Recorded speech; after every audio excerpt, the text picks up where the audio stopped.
1 sur 3, c'est le nombre de jeunes en détresse psychologique. Pour certains, on parle aussi de dépression, de décrochage scolaire, voire même de pensées suicidaires. Ça fait maintenant plusieurs semaines qu'on en parle dans les médias, mais on n'a pas vraiment laissé les principaux concernés s'exprimer. On leur a pas vraiment donné la parole. Alors j'ai été voir des amis, je les ai filmés, et je leur ai demandé de me livrer leur ressenti sur cette période complètement inédite. Voici leur témoignage. Enfin, c'est comme si c'était caché le fait de se sentir mal par rapport à ça. Comme si personne ne voulait se l'avouer et que si on n'en parle pas, eh ben on n'a pas le droit d'être mal et que donc il faut tous faire semblant d'aller bien alors que au fur et à mesure du temps on commence à sentir cette douleur et cette souffrance et on peut plus la cacher et on commence à en souffrir. Les gens oublient la fragilité mentale des jeunes.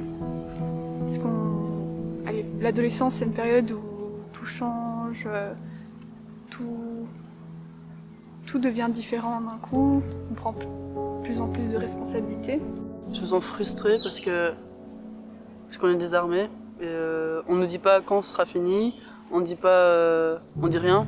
On est enfermé dans un truc et on voit même pas le bout du tunnel, on sait pas combien de temps ça va durer. Le pire, c'est qu'on est sans rien, c'est-à-dire qu'on n'a pas de ligne du temps où il est mis, voilà, dans 2 mois, vous allez de nouveau passer en présentiel, on est perdu, on est dans le néant, on ne sait pas du tout ce qui va se passer. Ça laisse plus de place pour réfléchir à des choses auxquelles on n'avait jamais pensé. Alors il y a de bonnes choses, on se dit tiens je pourrais commencer à faire ça, ça et ça, mais il y a surtout de mauvaises choses où d'habitude quand on a des pensées noires, des idées noires, on a nos amis et ça s'en va ou ça se met en arrière-plan. Là on a des heures et des heures sur lesquelles on repense à ça et même se concentrer sur ses cours puisqu'on n'a que ça à faire quand on est seul chez soi.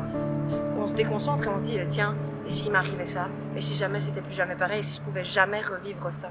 J'ai plus la même perception des moments où je suis toute seule chez moi. J'ai l'impression que je les fuis maintenant ces moments, alors qu'avant j'aimais bien en avoir. Et là je me dis les jours où on n'a pas école parce que voilà on a cours la moitié de la semaine, je suis là mais non j'ai pas envie de ne pas avoir cours, j'ai vraiment envie d'y aller et envie d'être à l'école comme ça, j'ai pas à être dans ma solitude chez moi. Ouais, c'est ça, on s'isole et on rumine, et ruminer c'est super mauvais. Le moral diminue de plus en plus chez tout le monde, quoi. Il y a des jours où j'ai plus aucune motivation, plus aucune envie de faire quoi que ce soit, juste parce que je me dis au fond à quoi ça sert. C'est toutes ces choses qui arrivent sur nous en plein dans notre gueule et on sait pas du tout, on n'a pas d'outils pour sortir de ça. Je trouve que les cours en distanciel, enfin tout ce qui s'est passé, ça a eu un grand impact sur moi et je pense sur beaucoup d'autres personnes et j'ai commencé à déréaliser tout ce qui se passait. En gros, j'avais l'impression que je vivais plus dans le même monde, que les gens autour de moi n'existaient pas et que peu importe ce que je faisais, ça n'avait pas de conséquences sur les gens vu que ça n'existait pas et que je faisais plus partie de ce monde-là et vraiment c'était juste un gros toucher le fond, c'était pas très français mais je touchais le fond quoi et avec les cours et le fait que les profs nous assommaient de matière, on se sentait encore plus comme des merdes et personnellement ça m'a vraiment enfoncée. Tu peux pas dire non, vous ne pouvez pas ressentir ça. Tu peux pas te mettre à la place de quelqu'un. Si on ressent ça, si on a le droit de le ressentir, et c'est pas parce que d'autres vivent pire, vivent mieux, on compare pas. C'est ça qui me met en colère. Arrêtez de croire que vous savez mieux que nous ce qu'on ressent. Chez chacun de nous, on a une flamme là qui est en train de prendre feu, qui est à l'intérieur de nous et qui veut juste exploser et qu'on veut tous la même chose. Rien que la question de l'enseignement, on nous prive de l'enseignement, c'est quand même un droit qu'on a et on nous en prive.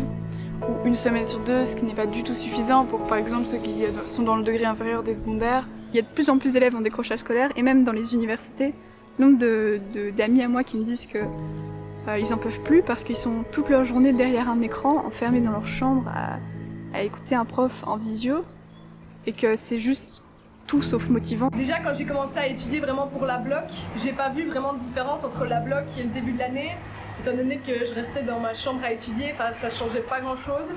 Je suis stressée parce que je sais que j'ai des examens à venir,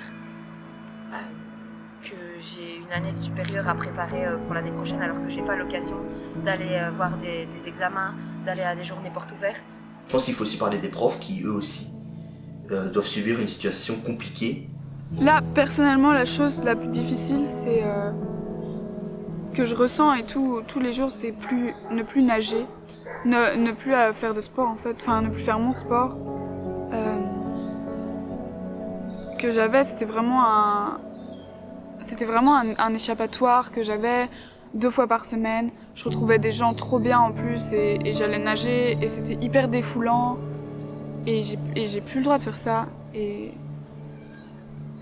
putain, c'est débile à dire mais genre je vais tout le temps à la piscine fermée comme ça et je regarde et je me dis putain c'est genre je te jure genre il y a des moments où je deviens folle, j'ai déjà réfléchi à comment je pourrais rentrer par effraction et tout pour aller nager parce que c'est genre ça devient vital. D'être privé des gens que j'aime, c'est hyper triste. J'ai tellement envie de serrer les gens dans mes bras et même si on se voit en extérieur, dans un parc, juste qu'on garde le masque, je peux pas, je suis en manque de contact physique, j'ai besoin de cette étreinte. J'ai besoin d'amour comme n'importe qui. J'aimerais bien qu'ils ouvrent les yeux et qu'ils voient que ça va pas du tout, que ça peut pas rester comme ça et qu'on leur demande pas forcément de revenir 100% en présentiel, ça serait peut-être pas très bien pour le Covid et tout ça, mais au moins nous laisser l'opportunité d'y aller 1 jour par semaine, ça pourrait déjà nous remettre les pieds sur terre. C'est la dernière chose qu'il nous reste à faire, c'est nous exprimer pour dire à quel point on va pas bien et on demande à l'aide, on appelle à l'aide, on demande de l'aide. Ne nous oubliez pas et écoutez-nous.